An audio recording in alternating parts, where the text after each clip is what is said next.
Hi friends, எல்லோருக்கும் வணக்கம். எல்லோரும் எப்படி இருக்கீங்க? நல்லா இருக்கீங்களா? இன்றைக்கி அந்த கதையோட அடுத்த பகுதி தான் பார்க்க போகிறோம்.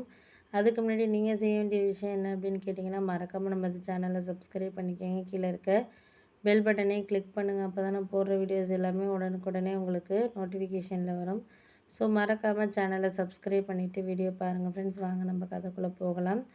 முடிஞ்ச அளவுக்கு நம்மளால் இதை எதையுமே சரிசமமாக ஒரு விஷயத்தை இது பண்ண முடியலை அப்படிங்கிறத நான் புரிஞ்சுக்கிட்டேன். அதுக்காக நம்ம ஒன்றும் பண்ண போகிறதில்ல. இந்த ஒரு விஷயத்துக்காக இதுக்கான ஒரு டைமிங்கிறது நம்மளுக்கு வரும் அப்படிங்கிறது மாதிரி நான் யோசிச்சுட்டு இருந்ததுக்கப்புறம் தான் அக்கா சொன்னுச்சு, இது மாதிரி வேலைக்காக இன்டர்வியூக்கு போகலான்ட்டு இருக்கேன்டி அப்படின்னு சொல்லிட்டு இருந்துச்சு. நான் காலேஜ் கிளம்பிகிட்டு இருந்தேன். அதுக்கப்புறம் நான் சொன்னேன், நீங்கள் தான் அப்பா தான் எந்த வேலைக்கும் போகக்கூடாது, உன்னை கல்யாணம் பண்ணி வைக்கணும்லக்கா சொல்லிக்கிட்டு இருக்காரு. நீ என்னக்கா புதுசாக வேலைக்கு போகணுன்னு? அவர் சொல்கிறது சொல்லிக்கிட்டு இருக்கட்டும். நான் அதெல்லாம் கேட்குற மாதிரி எனக்கு தோணலை. எனக்கு அதெல்லாம் இப்போ கேட்டேன்னா எனக்கு அதுலலாம் விருப்பம் கிடையாது. இப்போ கல்யாணம் பண்ணிக்கிட்டு என்ன பண்ண போகிறோம் சொல்லு? அதெல்லாம் சரியாக வருமா?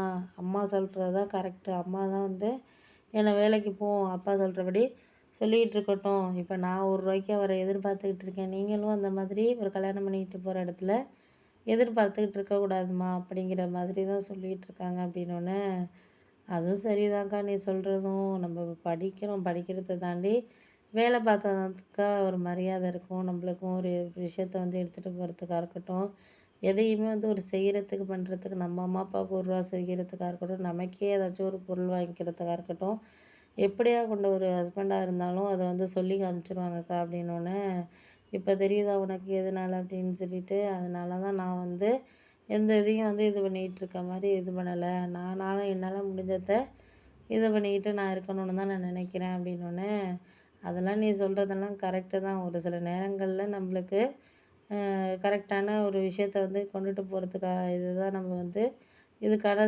சந்தர்ப்பத்தை அமைச்சு கொடுக்கணும். அதுதான் நான் வேண்டிக்கிற விஷயம் அப்படின்னோடனே, அதெல்லாம் வேண்டிக்கிறதெல்லாம் கரெக்டு தான். எதுக்காக இருந்தாலும் நம்மள முடிஞ்ச வரைக்கும் நம்மளுக்கு எந்த ஒரு இதையும் சரிசமமாக செய்கிறதுக்காக இருக்கட்டும், இது பண்ணுறதா இருந்தாலும் நம்ம ஒரு வருமானம் இருக்கணும்க்கா அப்படின்னோடனே, வருமானம்லாம் இருக்கிறதெல்லாம் சரிதான் இல்லைங்கள. நான் அதுக்காக அந்தந்த விஷயத்துக்கு அது இது நம்ம இது பண்ணிக்கிட்டு இருக்கிறதுக்கான நேரங்கிறது நமக்கு இல்லை அப்படிங்கிறத நம்ம முடிவு பண்ணிட்டு போக வேண்டியதா அப்படின்னோடனே, அதுவும் உண்மை தான். நம்மளுக்கு இந்த ஒரு விஷயத்துக்குமே நம்மளுக்கு முடிஞ்ச அளவுக்கு இதை தான் நம்ம கொண்டுட்டு போகிறதுக்கான டைமிங்கிறது நமக்கு வேணும். அதை தான் நான் வேண்டிக்கிற ஒரு விஷயமா இருக்குது அப்படின்னோடனே, அதெல்லாம் நீ ஒன்றும் கவலைப்படாத, நம்மளுக்கு எல்லாம் நல்லதே நடக்கும் அப்படின்னு சொல்லிட்டு அப்படின்னோடனே, நான் அப்படி தான் நினச்சிக்கிட்டு இருக்கேன். எந்த ஒரு இதையும் நம்மளால் இதுக்காக நம்ம இது பண்ணிக்கிட்டு இப்போ முயற்சி பண்ணிக்கிட்டு இது பண்ணிக்கிட்டு தான் இருக்கணும்.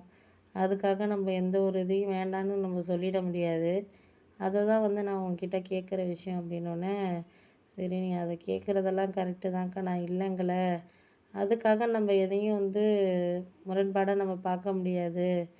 எது இதாக வருதோ அதை மட்டும் நம்ம முக்கியத்துவம் கொடுத்து பார்த்தோம்னாலே போதும்க்கா அப்படின்னோடனே, சரி சரி அதெல்லாம் எல்லாம் சொல்கிறதெல்லாம் கரெக்டு தான். பார்ப்போம் முடிஞ்ச வரைக்கும் நம்மளால் என்ன செய்ய முடியுதோ பண்ண முடியுதோ அதை நம்ம பார்ப்போம் பண்ணுவோம். நீ இதுக்காக நீ கவலைப்பட்டுட்டு பண்ணிக்கிட்டு செஞ்சுட்டு நம்ம இருக்க வேண்டிய அவசியங்கிறது கிடையாது. பார்ப்போம் அப்படின்னோடனே, சரி பார்த்துக்கலாம், முடிஞ்சது என்ன நடக்குதோ அதை நம்ம மனசார வேண்டிக்கிட்டு இது பண்ண வேண்டியதுதான் அப்படின்னோடனே, சரி சரி நீ ஒன்றும் கவலைப்படாத, எதையும் நினச்சி மனசை போட்டு நீ குழப்பிக்காத, பார்த்துக்கலாம் நம்ம அப்படின்னு சொல்லிட்டு அக்கா இன்டர்வியூக்காக கிளம்பி போயிடுச்சு. இருந்தாலும் எனக்கு அப்பா அவர் இந்த இந்த விஷயத்த எப்படி எடுத்துக்குவாருங்கிறது எனக்கு கொஞ்சம் இதாக தான் இருந்துச்சு. ஏன்னா அவர் எந்த ஒரு விஷயமா இருந்தாலும் அதை எடுத்துக்கிட்டு இது பண்ணுறதுக்கான இதுங்கிறது இல்லை. முடிஞ்ச அளவுக்கு நம்மளுக்கு சாதகமான ஒரு சில விஷயங்களை அவர் எடுத்துக்கிறதுக்காக இருக்கட்டும், எதாக இருந்தாலும் பார்த்துக்கலாங்கிற மாதிரியெல்லாம் நம்மளுக்கு இது பண்ணுறதுக்கான டைமிங்கிறது கிடையாது. பார்ப்போம் எதாக இருந்தாலும் ச பார்த்து இது பண்ணி முடிவு எடுத்துக்குவோம். முடிஞ்ச அளவுக்கு நம்மளால் எதை இது பண்ண முடியுதோ அதை தான் நம்ம பார்க்கணும், பண்ணணும், செய்யணும். அதுக்காக நம்ம ஒன்றும் இது பண்ணிக்கிட்டு தேவையில்லாத நம்ம குழப்பிக்கிட்டு இருந்தோம்னா ஒன்றும் பண்ண முடியாது. பார்ப்போம் பார்ப்போம் அப்படின்னு சொல்லிட்டு நான் இருந்தேன். அம்மா சொன்னாங்க, நீ எதுவும் அக்கா விஷயத்துலலாம் எதுவும் அப்பாக்கிட்ட சொல்லி விட்றாத அப்படின்னோடனே, நான் அதெல்லாம் சொல்லிவிடலம்மா. நான் சொல்லி என்ன ஆக போகுது? அதெல்லாம் சரியான ஒரு விஷயமா இருக்குமா? நல்லா யோசிச்சு பாரு. எதுக்காக இருந்தாலும் நம்மளுக்கு இந்த ஒரு விஷயத்துக்கு சரியான ஒரு இதுங்கிறது நம்மளுக்கு கிடைச்சா தானம்மா ஓகேவா இருக்கும் அப்படிங்கிற மாதிரி இருந்தோன்னே